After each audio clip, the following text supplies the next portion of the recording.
Bien que l'on sache qu'une guérison n'est pas envisageable dans le combat contre la drépanocytose, l'association Guadeloupe Espoir Drépanocytose, l'enseigne McDonald's, en partenariat avec la Ligue d'athlétisme de Guadeloupe, ont répété une opération axée sur l'activité physique et sportive, motivant en particulier les femmes à s'inscrire comme 75 000 autres adeptes féminines disséminées dans 19 pays du bassin caribéen et de l'Amérique latine autour d'un événement sportif exclusif. Cette organisation a pour but de collecter des fonds dont la totalité des frais d'inscription est destinée aux associations partenaires proches des drépanocytaires des villes organisatrices. Chaque année, McDonald's nous permet de mettre en avant cette maladie pour que les gens n'oublient pas que c'est une maladie pour l'instant que l'on ne peut pas soigner, on peut un peu atténuer les douleurs, mais pour l'instant on ne peut pas la guérir. Donc c'est une maladie grave qui a atteint les globules rouges.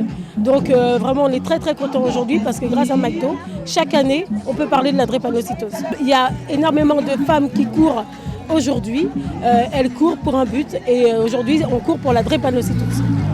Le nombre de participantes est en augmentation d'année en année, offrant une satisfaction sans précédent aux organisateurs.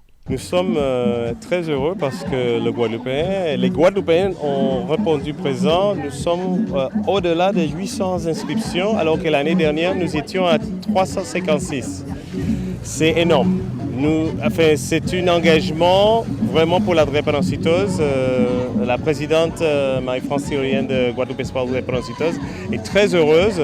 Nous aussi, ça renforce notre engagement pour faire quelque chose pour les enfants drépanocytaires en Guadeloupe et aussi pour le sport. Il faut vraiment une activité sportive et ceci c'est le but de cet événement familial d'aujourd'hui. On ne cherche pas un retour financier, c'est surtout c'est un message qui est passé. Il y aura plus de 75 000 femmes qui vont courir aujourd'hui ou la semaine prochaine, habillées en rose, de la même façon dans plus de 19 villes en Amérique latine et dans la Caraïbe. Donc c'est une manière de soutenir une cause sociale. Dans les autres pays, c'est la Maison Ronald où on accueille des familles qui sont hospitalisées ou des enfants qui ont des interventions chirurgicales. Pour nous, la drépanocytose, on essaie de soutenir les parents, les familles, l'unité centre drépanocytaire au CHU. Donc pour nous, c'est surtout d'envoyer le message qu'il faut faire du sport et il faut soutenir les maladies qui affectent les enfants. Le territoire de la ville de Memao, où s'étirait le peloton de 5 km de foulée rose, a mis à disposition une expérience exceptionnelle en famille.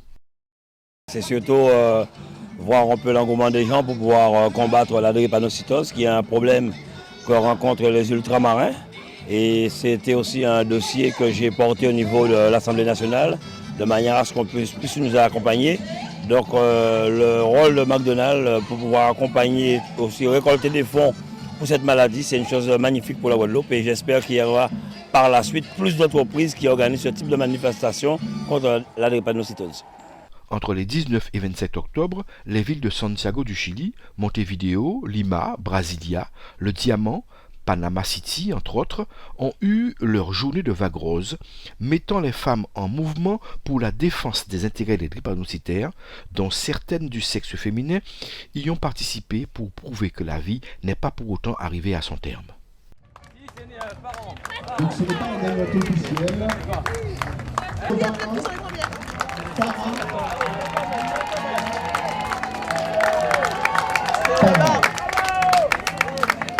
Vous avez des meilleures oreilles que moi. Pareil, donc ça se passe officiellement.